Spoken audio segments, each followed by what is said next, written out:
CPMന്റെ പടിയിറക്കത്തിന്റെ ലക്ഷണമാണ് അവർ ചെയ്യുന്ന ഈ വിഡ്ഢിത്തം. പിണറായി വിജയൻ ചെയ്തതും ചെയ്തുകൊണ്ടിരിക്കുന്നതുമായ എല്ലാ തട്ടിപ്പുകളും നേരിട്ടറിയാവുന്ന ആളാണ് PV അൻവർ MLA. അത് നേരിട്ട് പറയേണ്ടത് അല്ല എന്ന് വെച്ചിട്ടാണ് ഇടതും വലതും നിൽക്കുന്ന ADGPയെയും പൊളിറ്റിക്കൽ സെക്രട്ടറിയെയും അദ്ദേഹം കൊലവിളിക്കുന്നത്. അതിനെതിരെ ഒരു ചുക്കും ചെയ്യാൻ കഴിയാത്തതും ഈ തട്ടിപ്പെല്ലാം കയ്യിലുള്ളത് കൊണ്ട് തന്നെയാണ്. മാത്രമല്ല, ഇനി ആ ആരോപണങ്ങളെല്ലാം പോകുന്നത് മുഖ്യമന്ത്രിയിലേക്കാണെന്നും അദ്ദേഹത്തിന് അറിയാം. എന്നിട്ടും അൻവറിനെ അറസ്റ്റ് ചെയ്തത് CPMന്റെയും ആഭ്യന്തര വകുപ്പിന്റെയും പരമവിഡ്ഢിത്തം എന്നല്ലാതെ പറയാൻ കഴിയില്ല. PV അൻവർ ചെയ്തത് എന്താ? ഒരു MLA എന്നുള്ള നിലയിൽ അദ്ദേഹത്തിന്റെ മണ്ഡലത്തിൽപ്പെടുന്ന ഒരു പാവം ആദിവാസിയെ കാട്ടാന ചവിട്ടിക്കൊന്നതിൽ ജനങ്ങൾക്കൊപ്പം നിന്ന് പ്രതിഷേധിച്ചു. കേരളത്തിലെ 50-ലേറെ വരുന്ന നിയോജക മണ്ഡലങ്ങളിലെല്ലാം ഇത്തരം വന്യജീവി ആക്രമണങ്ങൾ അതിരൂക്ഷമായിട്ടും പ്രതികരിക്കാത്ത MLA-മാരുള്ളപ്പോഴാണ് നിലമ്പൂർ MLA മാത്രം വ്യത്യസ്തനായതും പ്രതിഷേധിച്ചതും. അതിന് പരിഹാരം കാണുന്നതിന് പകരം സർക്കാർ പകവീട്ടാൻ വേണ്ടി അറസ്റ്റ് ചെയ്തു. അൻവർ MLA ആകട്ടെ 24 മണിക്കൂറിനുള്ളിൽ പുഷ്പം പോലെ ജയിലിൽ നിന്നും ഇറങ്ങി വന്നു. ജനങ്ങൾ മുഴുവനും അദ്ദേഹത്തിനൊപ്പമായി നിന്നു. മുഖ്യമന്ത്രിയെ ഇനി അടിച്ചൊതുക്കി മൂലക്കിരുത്തുന്ന MLA ആയിരിക്കും കേരളം കാണാൻ പോകുന്നത്. കൂടാതെ ഇതുവരെ ഇല്ലാതിരുന്ന തരത്തിൽ പ്രതിപക്ഷവും അൻവർ MLA-ക്കൊപ്പം നിലയുറപ്പിച്ചിട്ടുണ്ട്. അദ്ദേഹം മുഖ്യമന്ത്രിക്കെതിരെയുള്ള യുദ്ധം തുടങ്ങിക്കഴിഞ്ഞു. മുഖ്യമന്ത്രിയുടെ വകുപ്പിനെയും ഭരണത്തെയും അതിന്റെ ജീർണതകളെയും എടുത്ത് കുടയുകയാണിപ്പോൾ അൻവർ തുടങ്ങിയിരിക്കുന്നത്. PV അൻവർ എന്ന നേതാവിനോട് പകവീട്ടാൻ CPMന് വലിയ പണിയൊന്നുമില്ല എന്നുള്ളത് ഉറപ്പാണ്. പക്ഷേ ജനങ്ങൾക്കൊപ്പം നിന്ന MLA എന്ന സമയത്ത് വേണമായിരുന്നോ ഈ പണി? മുഖ്യമന്ത്രിയുടെ പടിയിറക്കത്തിന്റെ ഒരു കാരണം അൻവർ MLA ആയി മാറിയിരിക്കുന്നു എന്നുള്ളതാണ് സത്യം. അദ്ദേഹം തുടങ്ങിവെച്ച യുദ്ധം ആദ്യം വനം വകുപ്പിനെതിരെ തന്നെയാണ്.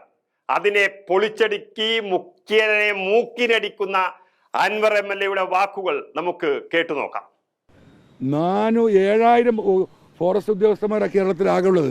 നിങ്ങൾ മനസ്സിലാക്കണം, 75 IFS-കാരുണ്ട്, 5,10,000 പോലീസുകാർ ഇവിടെ ഉണ്ട്.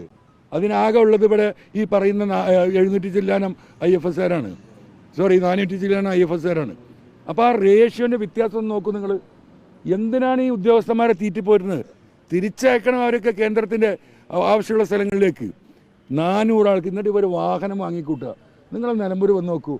ഞാനിപ്പോൾ 4 മാസം മുമ്പ് ഈ ഇടതുപക്ഷത്തിൽ നിന്ന് അകൽച്ച ഉണ്ടാകുന്നതിന് മുമ്പ് മന്ത്രി വന്ന് കുറേ കെട്ടിടം ഉദ്ഘാടനം ചെയ്തിട്ടുണ്ടെന്ന്. 13.5 കോടി രൂപയുടെ കെട്ടിടം, പുതിയ കെട്ടിടങ്ങൾ, പുതിയ വാഹനങ്ങൾ ഈ ഉദ്യോഗസ്ഥരുടെ തോന്നിവാസത്തിന് വാങ്ങിക്കൊടുക്കുമ്പോൾ 1 കിലോമീറ്റർ ഫെൻസിങ് ഇടാൻ 5 ലക്ഷം മതി. ഒരു പൈസ കൊടുത്തിട്ടില്ല. ഇവർ എന്നിട്ട് ഈ കേരളത്തിൽ ഇന്ത്യയിൽ കിട്ടാവുന്ന ഏറ്റവും വലിയ കാറുകൾ നിങ്ങളൊന്ന് പോയി നോക്കൂ. ഈ ഫോറസ്റ്റ് ഓഫീസിൻ്റെ മുറ്റത്ത് കിടക്കുന്ന വാഹനങ്ങൾ എയർ കണ്ടീഷൻ ചെയ്ത വില പിടിപ്പില്ല 30-40 ലക്ഷം. എന്തിനാ ഇവർക്ക് ഈ വാഹനം? കാട്ടിൽ പോകാനാണോ കാറ്? കാട്ടിൽ പോകാൻ ജീപ്പാണ് വേണ്ടത്. അപ്പോൾ ജീപ്പിലൊന്നും അവർ യാത്രയില്ല. നിലമ്പൂർ നിൽക്കുന്ന DFO ഓഫീസിൻ്റെ മതിലൊന്ന് പോയി നോക്കും നിങ്ങൾ. ഈ ആനശല്യം കൂടിയപ്പോൾ അവിടെയൊക്കെ മതിൽ കെട്ടി ഉയർത്തി. അവർ ഭയങ്കര പ്രൊട്ടക്ഷനിൽ. അവരെന്തിനാ ഈ നഗരത്തിൽ വന്ന് ജീവിക്കുന്നത്? ഈ ഫോറസ്റ്റ് ഉദ്യോഗസ്ഥന്മാർ അവർ ജീവിക്കേണ്ടതും അവരുടെ ഓഫീസും വേണ്ട ഫോറസ്റ്റിൻ്റെ അകത്താണ്. അവിടെ ഉണ്ടാവേണ്ടത്. പൊതുജനങ്ങൾ താമസിക്കുന്നിടത്ത് വന്ന് അവിടെ 5 സ്റ്റാർ കെട്ടുക. ഇനി മറ്റൊരു കാര്യം നിങ്ങൾക്ക് കേൾക്കണോ? നിങ്ങളൊന്ന് പരിശോധിക്കണം. പത്രക്കാരാണല്ലോ നിങ്ങൾ, അന്വേഷണാത്മകമായ പത്രപ്രവർത്തനം നടത്തുന്ന ആളുകളാണ്. ഇവരുടെ ഈ പറയുന്ന ഫോറസ്റ്റിൻ്റെ IBകളിൽ അവരുടെ ഗസ്റ്റ് ഹൗസുകൾ രാത്രി കാലങ്ങളിൽ തോന്നിവാസത്തിൻ്റെ കേന്ദ്ര അറിയാം നിങ്ങൾക്ക്? തോന്നിവാസത്തിൻ്റെ അവിടെ പെണ്ണും പെടക്കോഴിയും ഈ പറയുന്ന വ്യഭിചാരവും കള്ളുകുടിയുമാണ് കേരളത്തിലെ മുഴുവൻ ഫോറസ്റ്റ് IBകളിൽ നടക്കുന്നത്. നിങ്ങൾക്കാർക്കും അങ്ങോട്ട് കയറിപ്പോകാൻ പറ്റുമോ? ഈ കാട്ടിൻ്റെ ഉള്ളിൽ സുഖവാസ കേന്ദ്രങ്ങൾ. എന്നിട്ട് ഇന്ത്യയിലെ IFS-കാർ വരിക, ഇവിടെയുള്ള IFS-കാർ അവർക്ക് പെണ്ണ് കൂട്ടി കൊടുക്കാൻ കുറേ ഉദ്യോഗസ്ഥന്മാർ. ഇങ്ങനെ നിൽക്കുന്ന മലീമസമായ ഒരു ഡിപ്പാർട്ട്മെൻറ്റായി ഫോറസ്റ്റ് മാറി. എത്ര കോടി രൂപയാണ് ഫോറസ്റ്റിൻ്റെ അകത്ത് ചിലവാക്കുന്നത്? നിങ്ങളാരെയും കണ്ടിട്ടുണ്ടോ 100 രൂപ ചിലവാക്കിയത്? പോയി നോക്കാൻ പറ്റുമോ? സോഷ്യൽ ഓഡിറ്റിങ്ങിന് പറ്റുമോ? കോടിക്കണക്കിന് എന്താ വനം ഇവിടെ വെച്ച് പിടിപ്പിക്കുന്ന കണക്കാണ്. ഒരു മരം നിങ്ങളൊന്ന് കാണിച്ചെന്നേ.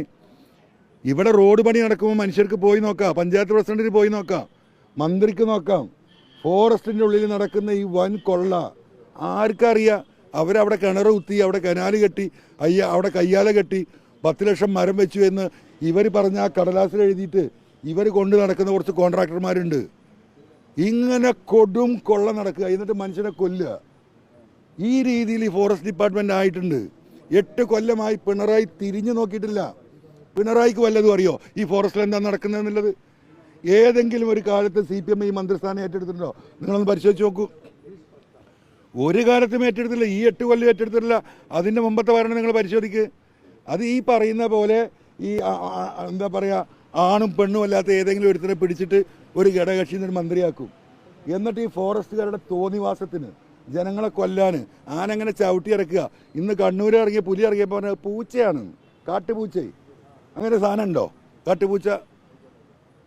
അപ്പോൾ എങ്ങനെ ഈ ഒരു രീതിയിലായ ഒരു ഡിപ്പാർട്ട്മെൻറ്റ്, പ്രതിപക്ഷം ഇനി ഒന്നും നോക്കണ്ട. ഈ ഒരു വർഷം എനിക്ക് ബഹുമാനപ്പെട്ട പ്രതിപക്ഷ നേതാക്കന്മാരോടും ഇവിടുത്തെ പൊതുപ്രവർത്തകരും UDF പ്രവർത്തകരോടൊക്കെ പറയാനുള്ളതാണ്, ഈ 63 മണ്ഡലം നിങ്ങളൊന്ന് കേന്ദ്രീകരിക്കുക. ഇപ്പോൾ ആകെ അവിടുന്ന് ഇപ്പോൾ UDFൻ്റെ കയ്യിലുള്ളത് 15 മണ്ഡലമാണ്. ബാക്കി മുഴുവൻ ഇവർ ഈ പറഞ്ഞതുപോലെ വെച്ച് എന്താ പറയുക പെട്ടിയിലിട്ട് പൂട്ടിയിരിക്കുകയാണ്. ആ പൂട്ട് പൊളിക്കണം.